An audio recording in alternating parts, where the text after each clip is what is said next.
बबेबा मोनसे सुक्तिनि एमओएसखौ सावनो ओंखारनायनि जि मोनसे बाथ्रा जोङो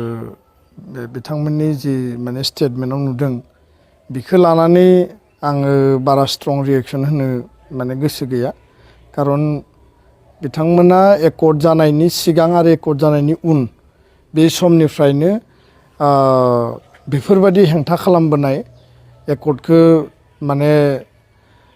जाजानो बानाय आरो लोगोसेनो बादा होनाय फारसेथिं एकर्डनि उनाव गुवाहाटी हाइकर्टआव एकर्डनि सायाव केस होनाय बेबायदि थासारिखौ जों नुदों। बे बिथांमोननि गोदान बाथ्रा नङा। गावसोरखौ गावबा गाव व्यक्ति केन्द्रित माने सेल्फ माने इन्ट्रेस्ट आरो सेल्फ माने प्रेजेन्टेशनखौ दिन्थिनो थाखाय बिथांमोना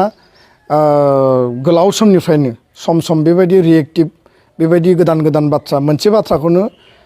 बिथिं खेबसे गोदान बाथ्राजों बिथांमोना प्रेजेन्टेशन होयो आरो बेखौ सावनायनि खुनु जुक्ति गैया। बे मोनसे बेसलेस स्टेटमेन्ट खारन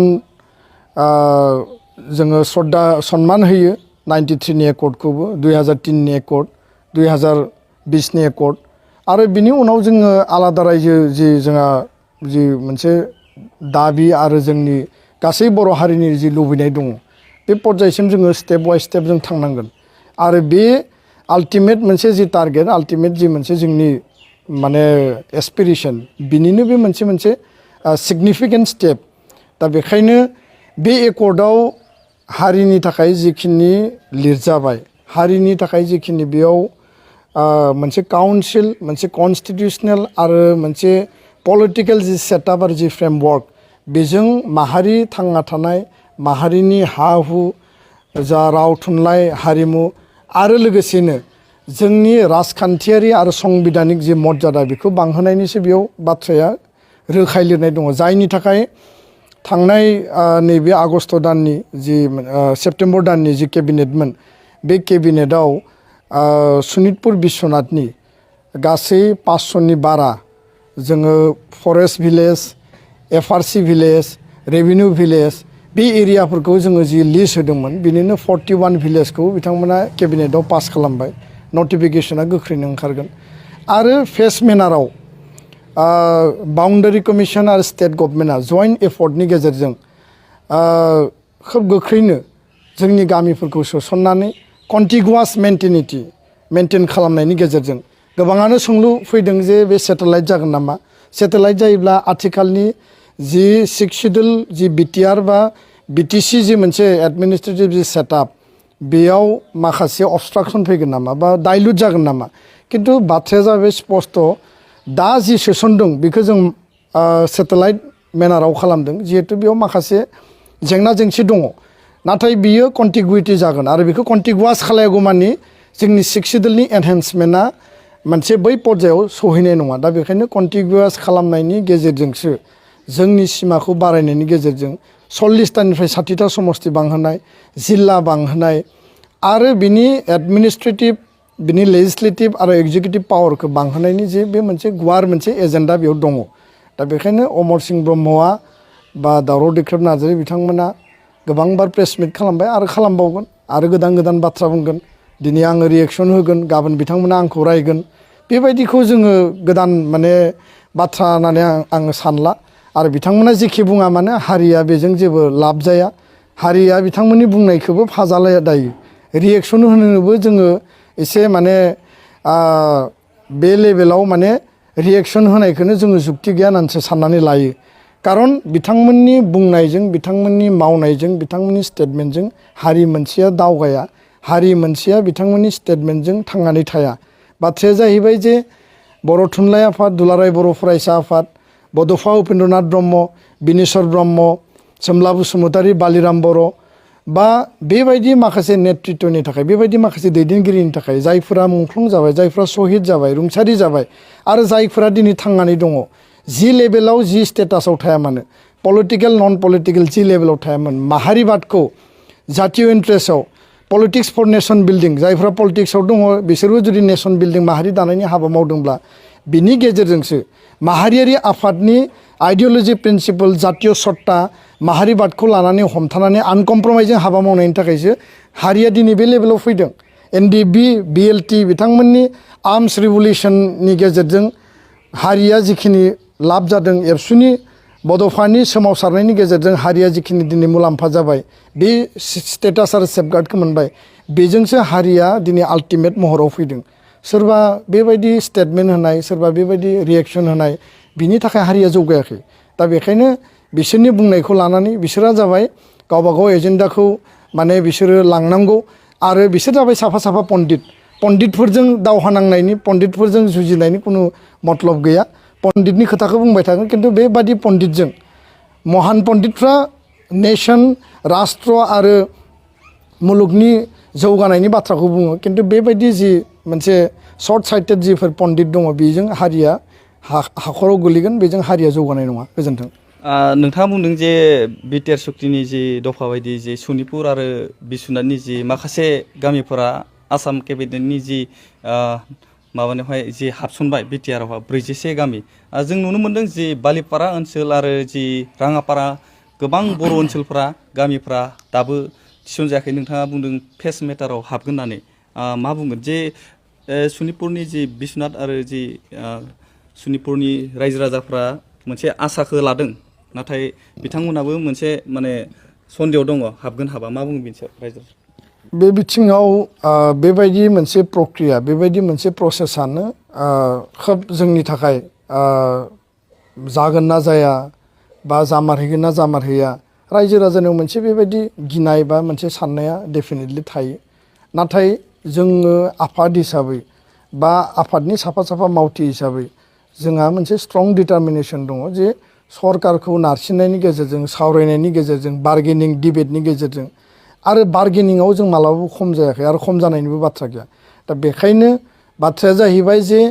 41 भिलेजखौ दिनै खालामदों 61 भिलेजनि बाथ्रा दङमोन एनादार जिखिनि 19 बा 20 भिलेज दङ बेबो इनक्लुड जागोन आरो नेक्स्ट फेजआव बाउन्डारि कमिसना जिखिनि लिस्टखौ हरगोन बेखौ जोङो लांगोन बे 41 भिलेजनि गेजेराव गहपुर समस्तिनि बांसिन गामिया फैदों ढेकियाजुलि समस्तिनि फैदों सतिया समस्तिनि नौदुवार पार्टआ फैदों किन्तु सतिया समस्तिनि बालिपारा राङापारा बे एरिया फैयाखै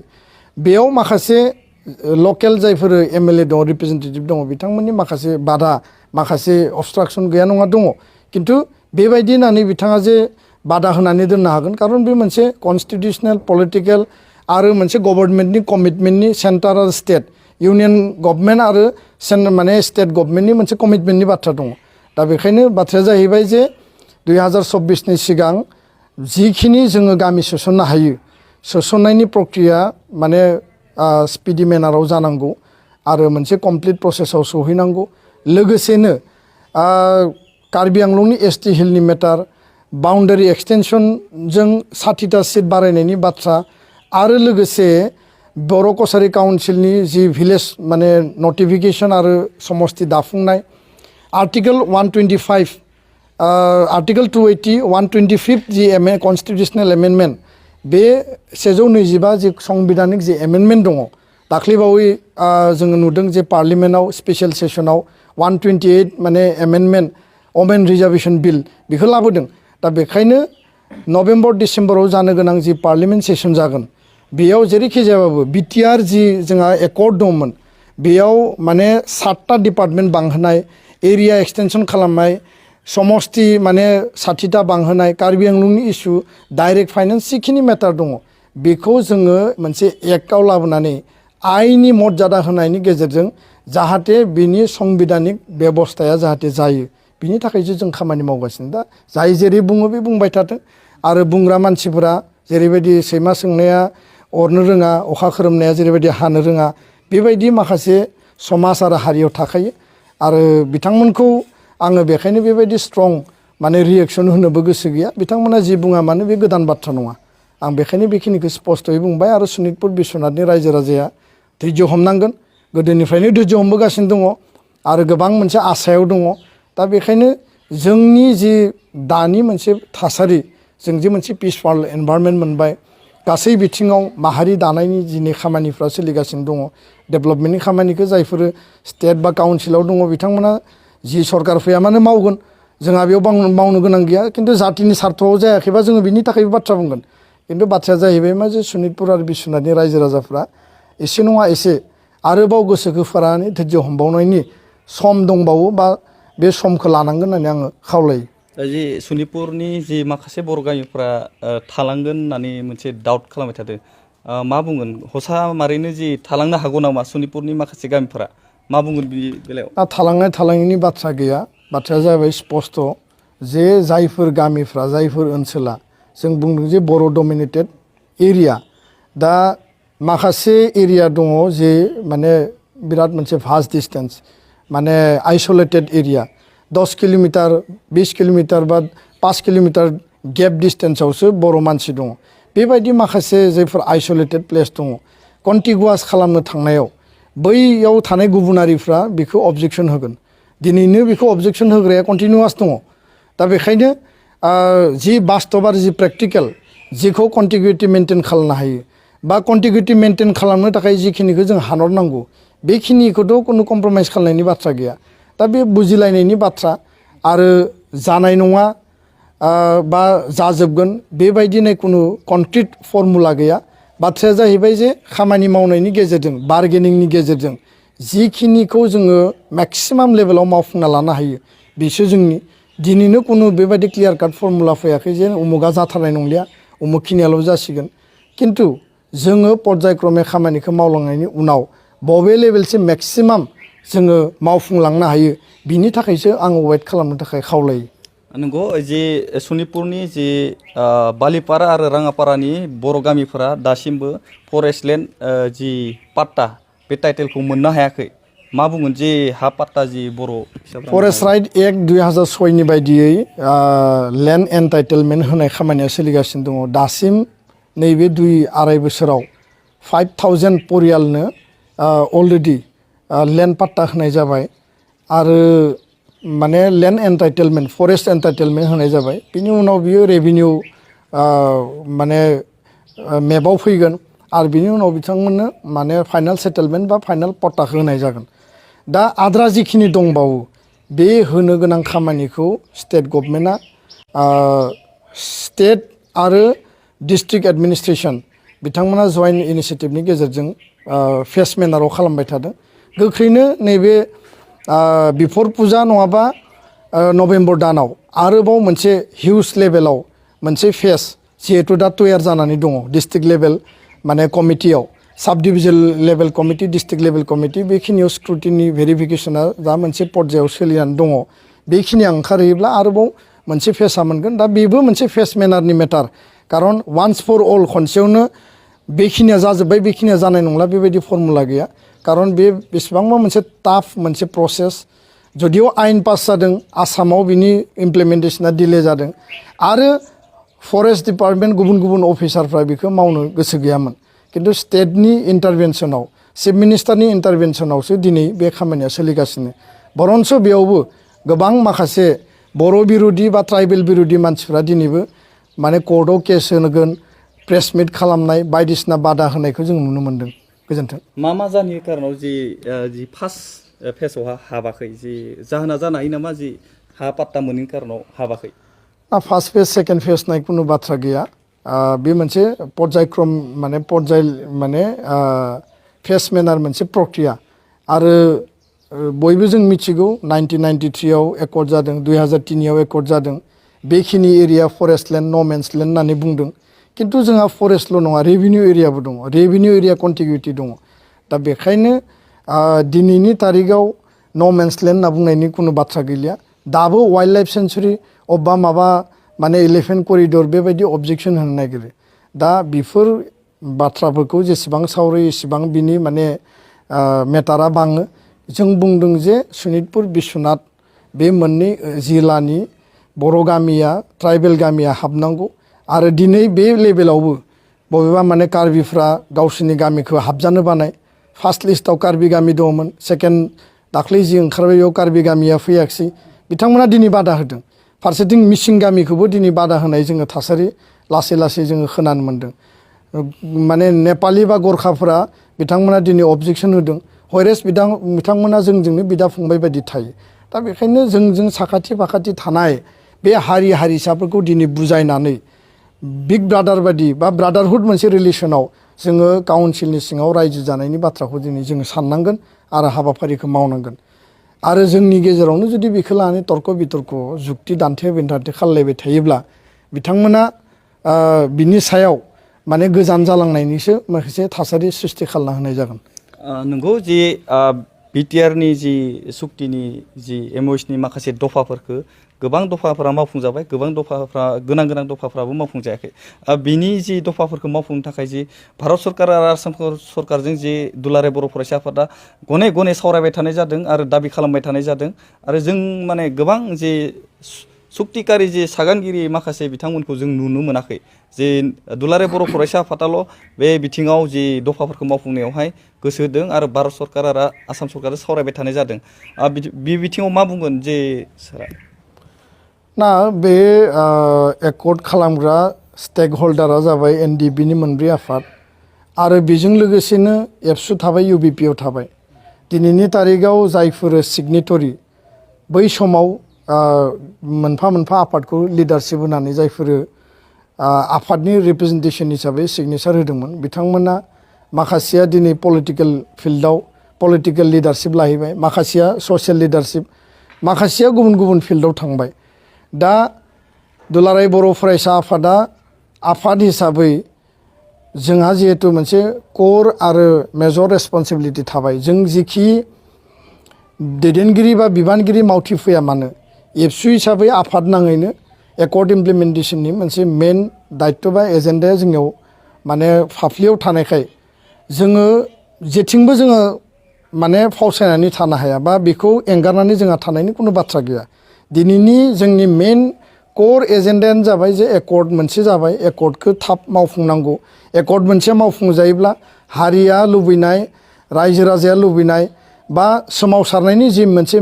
मेन सेन्टिमेन्ट आरो इमोसन दङमोन बे एसपिरेसना फुलफिल जागोन आरो जुदि बे एकर्डा इमप्लिमेन्ट जायाब्ला बे मेयार इट्स ए पेपार माने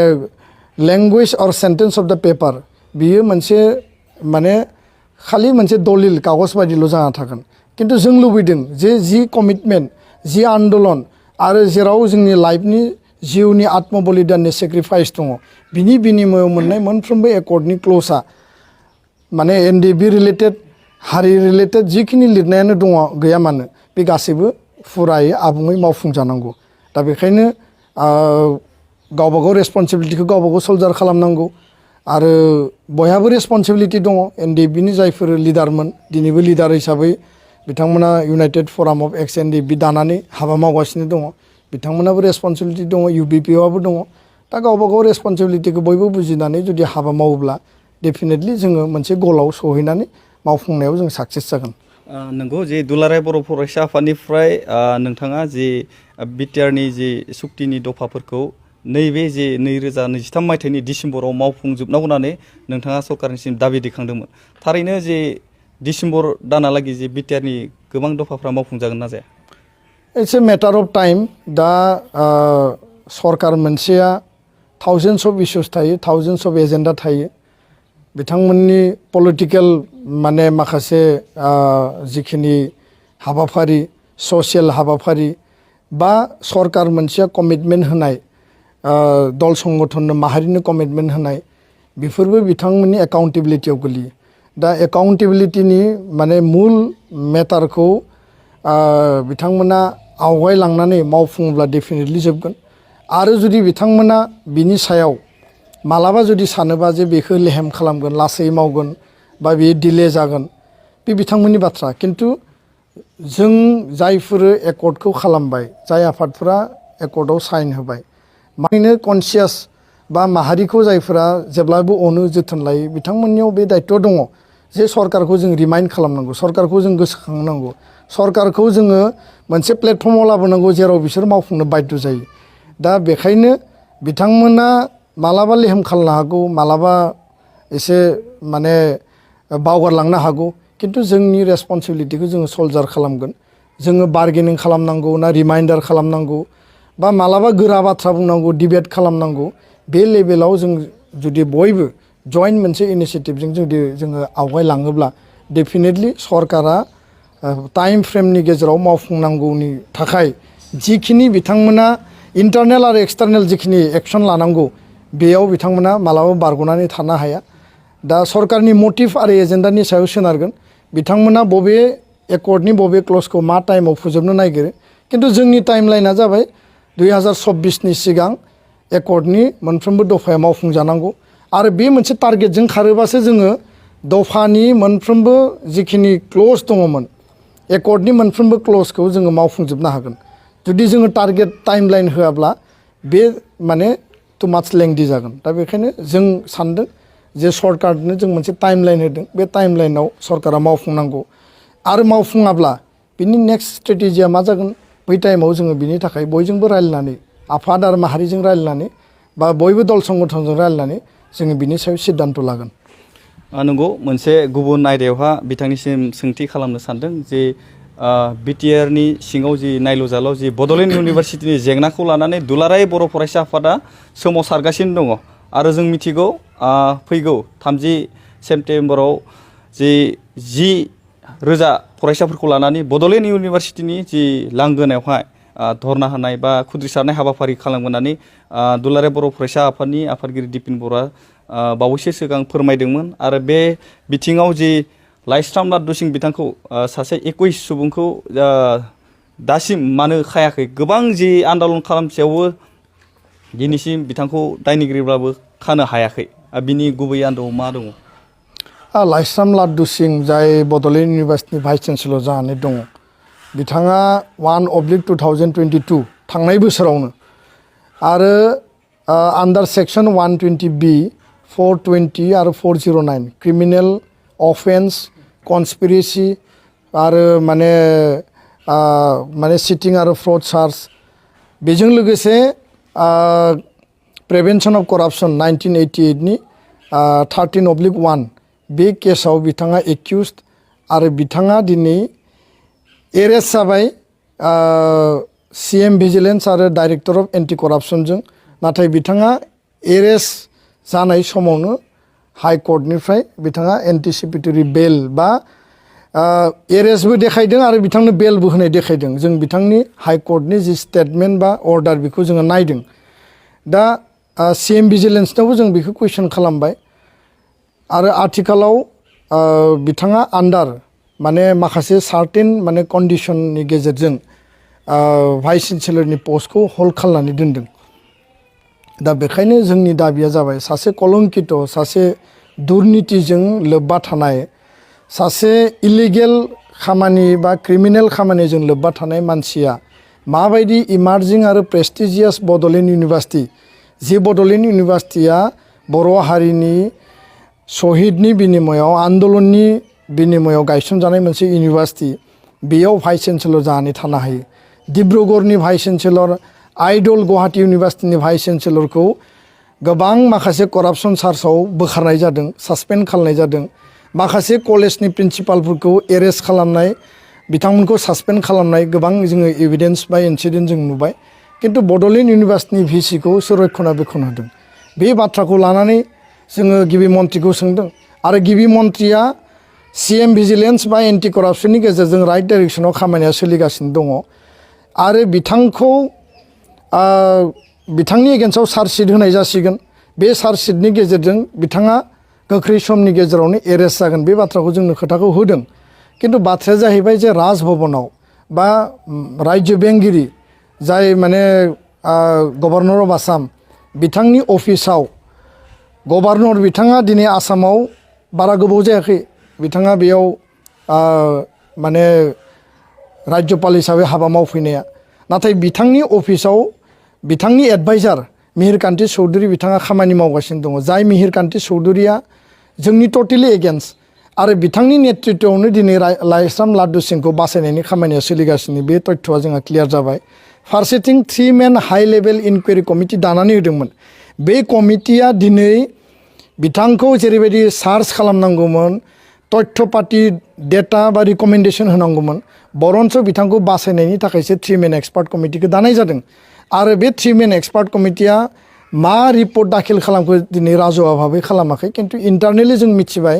जे बिथांखौ क्लिन चिटसो होनानै दोनदों जाय मानसिया क्रिमिनेल अफेन्सआव गोलैबाय डाइरेक्टर अफ एन्टि करापसन आरो CM भिजिलेन्सआ आसामाव गोबां मानसि एरेस्ट खालामदों गोबां इनभेस्टिगेसन खालामदों खिन्थु तदन्तआ बै लेभेलाव थिग सोलिदों आरो नैबे लेभेलावबो थिग सोलिदों खिन्थु डाइरेक्टर अफ एन्टि करापसन आरो CM भिजिलेन्सखौ माने काउन्टार खालामनानै राजभवन बा राज्यपाल बिथाङा आरो मोनसे इनकुवेरि कमिटि बहायनानै गिबि मन्थ्रिनि माने जि मोनसे भिजिलेन्स टीम दङ आरो राज्यपालनि जि मोनसे हाई लेभेल कमिटि दङ बिनि गेजेराव मोनसे कनफ्लिक्ट जानायखौ जों दिन नुदों दा बेखायनो जोंनि जि दाबि बे दाबिया कन्टिनिउ दङ आरो बेखाय जोङो 30 तारिखआव जोङो घोषणा होदोंमोन जे 10,000 सुबुंनि गेजेरजों बेयाव 5 घन्टा धरना होगोन दा मैया आरो दिनै जोङो साननै जाबाय रायलायनाया बड'लेण्ड इउनिभार्सिटियाव माखासे सेसनेल माने एग्जाम आरो माने सेमेस्टारनि माखासे फिसा फिसा एग्जाम सोलिबाय थादों एकाडेमिक आरो एग्जाम रिलेटेड डिस्टार्बेन्सखौ नोजोर बोनानै जोङो 30 तारिखनि प्रग्रामखौ नोजोर बोनानै जोङो 30 तारिखनि प्रग्रामखौ एसे अल्टारनेटिभ बिनि जि नेचार अफ जोंनि प्रग्राम बेखौ जोङो जिल्ला पर्यायाव जिल्ला हेडक्वार्टाराव लाड्डु सिंहनि मुर्ति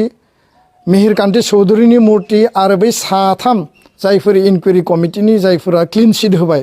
रैखा खालामनायनि सार्थआव खामानि मावदों बिथांमोननि मुर्ति सावनायनि हाबाफारि जोङो लानायनि थाखाय जोङो दा डिसकास खालामबाय थादों आरो डेफिनेटलि बेखौनो जोङो फाइनाल हाबाफारि हिसाबै जोङो मावनो थांगासिनो दङ दा बेखायनो 3, 4, 5 आरो बे बबे पर्यायसिम थाङो अक्ट'बर दानाव जोङो नैबे मास डेमनस्ट्रेसन आरो धर्नाखौ जों लागोन खिन्थु 30 तारिखआव जोङो मुर्ति सावनाय हाबाफारि लानायनि थाखाय जोङो थिरांथा खालामदों फारसेथिं बे गासैबो जिखिनि बिनि करापसन आरो माखासे कलंकित जि अध्याय बिनि दलिल तथ्य पातिखौ लानानै गुवाहाटी हाइकर्टआव जोङो PIL पिटिसन होनायनि गेजेरजों कर्टआवबो चेलेन्ज खालामनानै बिथांखौ माने जेरैखि जायाबाबो आइननि माने बेन्दोङाव फानजारियाव सोनायनि थाखाय जोङो उकिलफोरजों जों रायलायबाय थादों खोब सम्भब बे 2 बा 3 तारिख अक्ट'बराव बिनि माने जि PIL पिटिसननि जि रेजिस्ट्रेसन बियो जानो थांगासिनो दङ जेंनाखौ लानानै जे आसामनि गभर्नर गुलाबचन्द काटारिया बिथाङाबो जि गुरुत्व होआखै नामा एबसुनि जि दाबि दावाफोरखौ जि जेंनाखौ सुस्रांनांगौ बिथांखौ 21 बिथांखौ जि साजा होनांगौ बे बेलायाव मा बुङो गभर्नर गुलाबचन्द काटारिया बिथाङा क'क्राझाराव फैदोंमोन फैनानै बिथाङा बुंदों जे आंनि जि कमिटि दङ जे 3 मेन कमिटि बे कमिटिया जि तथ्य होगोन बिनि सायाव एक्सन लागोन बिथाङा दायनिगिरिबा बिनि थाखाय बिथाङा पानिश जागोन होननानै बुंदों खिन्थु 3 मेन जि कमिटि दङ मिहिरकान्ति चौधुरीनि नेतृत्वआव खामानि मावदों बिथांनि डिक्टेसन मथे बिथांमोना रिकमेन्डेसन होदों आरो रायजो बेंगिरि बिथाङा आसामनि जिअग्राफि आसामनि सेन्टिमेन्ट इमोसन बर' हारिनि सेन्टिमेन्ट इमोसन आरो एबसुनि आन्दोलनखौ बिथाङा नुवाखै आरो दिनैबो एबसुआ फुल स्ट्रेंथ राजा लामा रेल लामा जेराव जि धरना होनांगौ जि लेभेलनि जोङो आन्दोलन खालामनो हानायनि जोंहा जथेस्थ मेन पावार दङ केपासिटि दङ बेखौ लानानै जोंजों रावबो माने धेमालि दा खालामदों आरो धेमालि खालामनायखौ जों मोजां मोना खिन्थु जोङो सानदों जोङो बुजिहोनो नाजादों जे गभर्नर अफ आसामा बा गुलाबचन्द काटारिया सासे कन्स्टिटिउसनेलि माने संबिधानिक पद मर्यादा थानाय